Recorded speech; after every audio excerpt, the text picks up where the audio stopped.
হরে কৃষ্ণ। শ্রী শ্রী গৌরসুন্দরের আবির্ভাব তিথি এবং অভিষেক যারা যারা দর্শন করতে পারেনি তাদের জন্য স্পেশাল ভিডিও। তো সবাই সাথেই থাকবেন।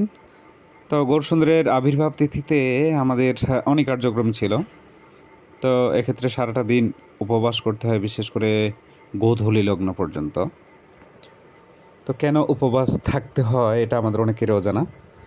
তো বলা হয় যে আপনি একজনের বার্থডে বা জন্মদিন উপলক্ষে বিশাল আয়োজন করছেন, সেক্ষেত্রে বিশেষ করে বাচ্চাদের উদাহরণ দেওয়া হয়, মায়েদের উদাহরণ দেওয়া হয়। তো কোনো মা যদি তার সন্তানের জন্মদিন পালন করে বা বিশেষ কোনো অনুষ্ঠান পালন করে, সেক্ষেত্রে সারাদিন তিনি নানা কাজে ব্যস্ত থাকে, বিশেষ করে তাকে সাজানো, তার নতুন ড্রেস, সে কী কী খেতে পছন্দ করে সেসব বিষয়ে। তো তার যে খাবার পছন্দের সেসব কিছু রান্না করতেই অনেকটা সময় চলে যায় এবং তাকে সন্তুষ্ট করার বা সারপ্রাইজ দেওয়ার যে একটা বিষয় সেটা। তো এভাবে কেউ যখন ভগবানকে সন্তুষ্ট করতে চায়, সেদিন তিনি কী করবেন? ভগবানকে খুব সুন্দর করে সাজাবেন। ভগবান কী কী খেতে পছন্দ করে সেই সব বিষয়ে তিনি খেয়াল রেখে সেই সব কিছুই আয়োজন করবেন। এবং যেহেতু ভগবানকে অভিষেক করাতে হবে, এই জন্য অভিষেকের জন্য যা যা প্রয়োজন তিনি সব কিছুই অ্যারেঞ্জ করবেন। সব কিছু বাজার করবেন, সব কিছু ধুয়ে কেটে রান্না করে বা জুস বানিয়ে রেখে তিনি কী করবেন? ভগবানের জন্য আয়োজন করতে থাকবেন। তো এভাবে একজন ভক্ত তার দিনাতিপাত করতে পারে এবং দিন শেষে দেখা যায় যে তিনি খেতেই ভুলে যান। মূলত এভাবেই উপবাস করা হয়। তো উপবাসের অর্থ হচ্ছে ভগবানের সন্নিকটে থাকা।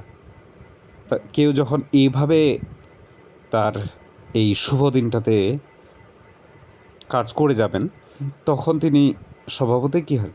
ভগবানের সন্নিকটে থাকা হয়। তো ভগবানকে যখন আপনি আরতি করবেন, আরতির সব কিছু রেডি আছে কি না, আপনার মনোনিবেশ তখন সেখানেই থাকবে। তো এভাবে আপনি পুরাটা সময় দেখবেন যে কীভাবে চলে যাচ্ছে আপনি বুঝতে পারবেন। তো এটাই মূলত উপবাস থাকা হয়।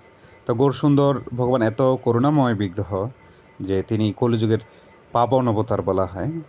তিনি কলিযুগের যুগধর্ম সেটা প্রবর্তন করে গেছেন এবং আমরা কেবলমাত্র শ্রী শ্রী গৌরনীতের সেবা করার মাধ্যমেই এই জড়জগতের বন্ধন থেকে মুক্ত হতে পারে। তো দেখুন কীভাবে সুন্দর করে অভিষেক করানো হয়। অভিষেকের জন্য যা যা করণীয় আপনারা এই ভিডিও থেকে দেখলেই বুঝতে পারবেন। মোটামুটি স্টেপ বাই স্টেপ দেওয়া আছে।